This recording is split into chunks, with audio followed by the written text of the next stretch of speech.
on n'a pas une grosse impression. On a du papier de verre abrasif de différentes tailles,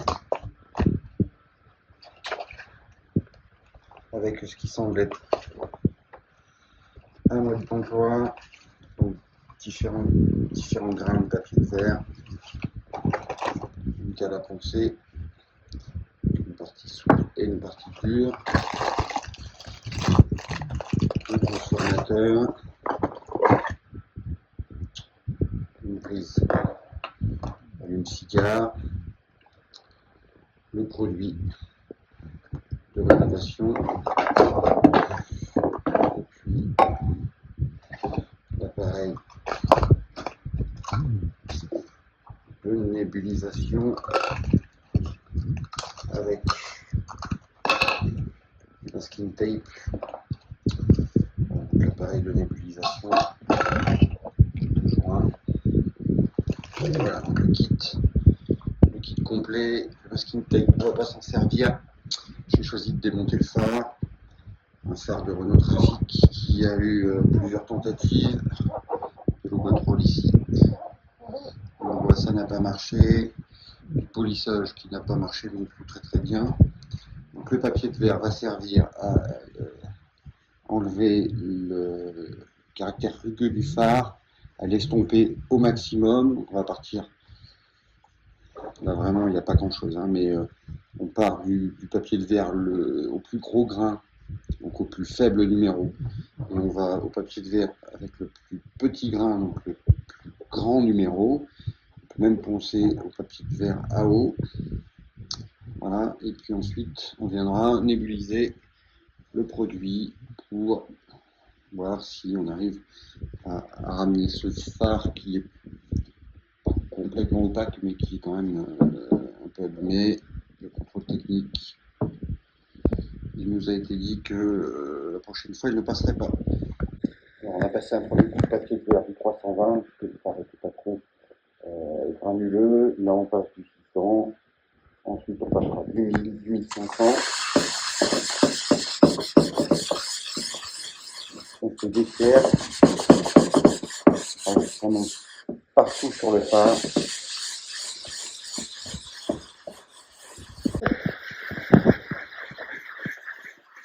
Voilà, donc on a passé tout le phare avec différentes tailles de papier de verre. On a fini par 1500.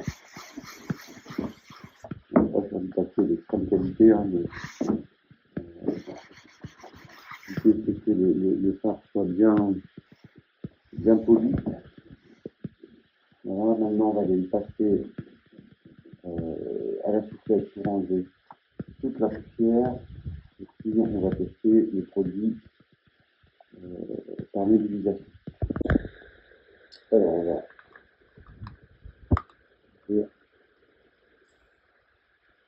le produit.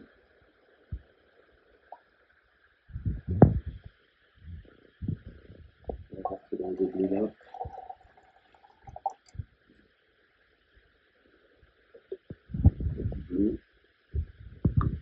De l'acétone, hein.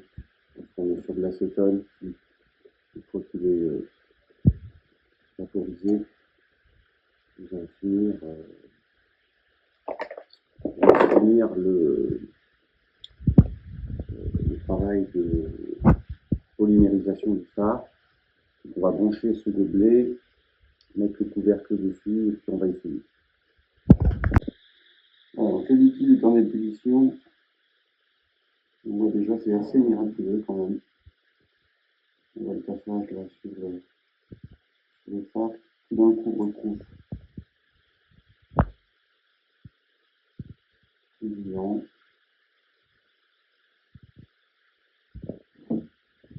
On va faire une ébullition très vite.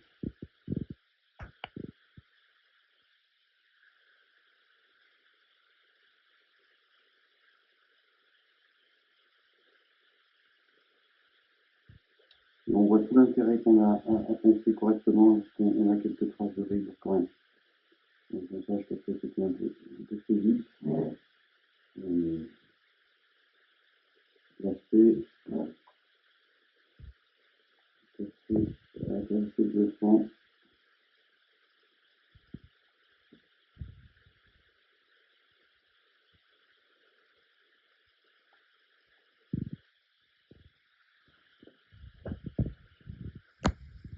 qu'il n'y a pas de... On voit qu'il reste terne. Voilà, c'est fait. Il reste à voir maintenant comment ça va durer dans le temps. Mais là, dans lui, on a quand même un très très joli rendu. Alors avant d'attaquer le deuxième phare, on fait un petit avant-après. Celui qui vient d'être fait. Ça rend mieux sur la vidéo qu'en réalité. Et puis celui qui est à faire.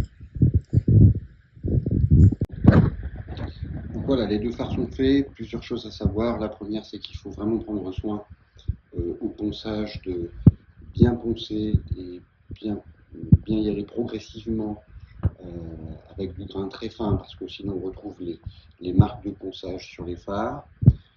Pour 30 €, là, c'est deux phares qui sont quand même assez grands, assez gros. C'est des phares de Renault Trafic. Pour vous donner une petite idée de la taille, et le flacon de 100 ml a largement suffi à polymériser l'ensemble. Voilà, pour avoir une petite idée de ce qu'il vous faut commander. Je pense qu'il reste même encore un peu de produit. Alors, c'est tout bête, hein, c'est un produit qui me semble être à base d'acétone vu l'odeur. Voilà, donc pour moins de 30 €, vous avez un résultat qui n'est pas extraordinaire. On n'est pas sur des phares neufs, mais qui peut vous permettre de passer haut la main un contrôle technique et par conséquent de ne pas avoir à investir dans de nouveaux phares sur les 2 prochaines années.